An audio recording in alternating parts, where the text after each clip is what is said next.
there! My name is Maria and I am your Brazilian teacher for the day. And today we are going to speak about verbs in Portuguese. If I were to ask you the following question, how would you answer it? Hey, did you drink today? If you speak English, you would probably give me two possible answers. Yes, I did, or no, I didn't. In Portuguese, this will work in a different way. Because in Portuguese, we answer these types of questions using verbs, using the verb itself to answer it. So, if I were to ask you, você bebeu hoje? The two possible answers you could give me are sim, eu bebi, or não, eu não bebi.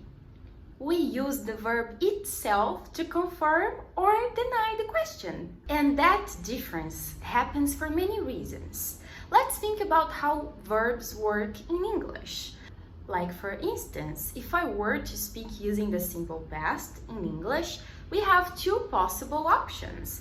We can flex the verb itself using the suffixes ed, d, iad, or we can also use the auxiliary verb to help us confirm or deny the verb, like I did walk today or I didn't walk today.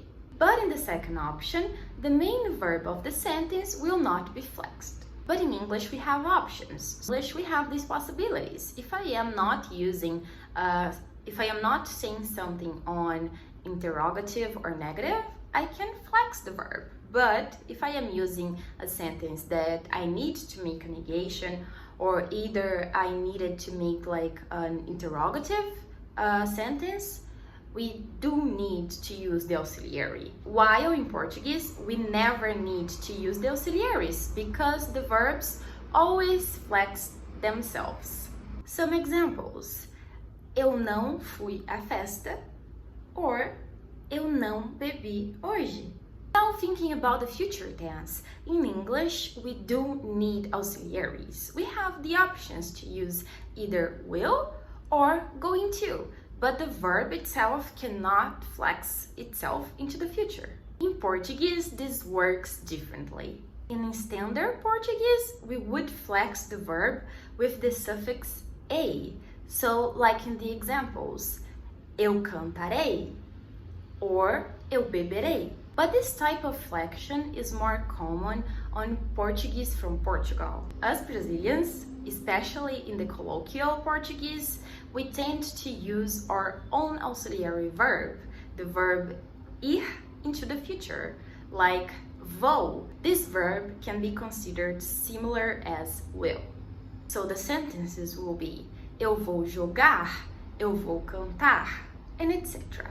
So this is one of the reasons we do answer questions using the verb itself into the simple past. So instead of using the verb do or don't to confirm or deny a question, we actually use the verb. Let's see some more examples.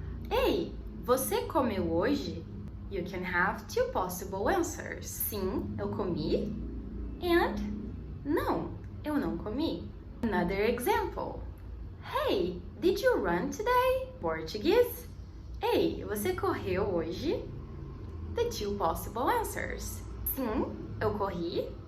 Não, eu não corri.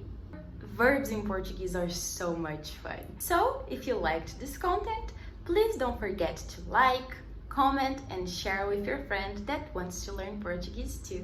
And for today, this is it. Thank you for your attention and see you later, class!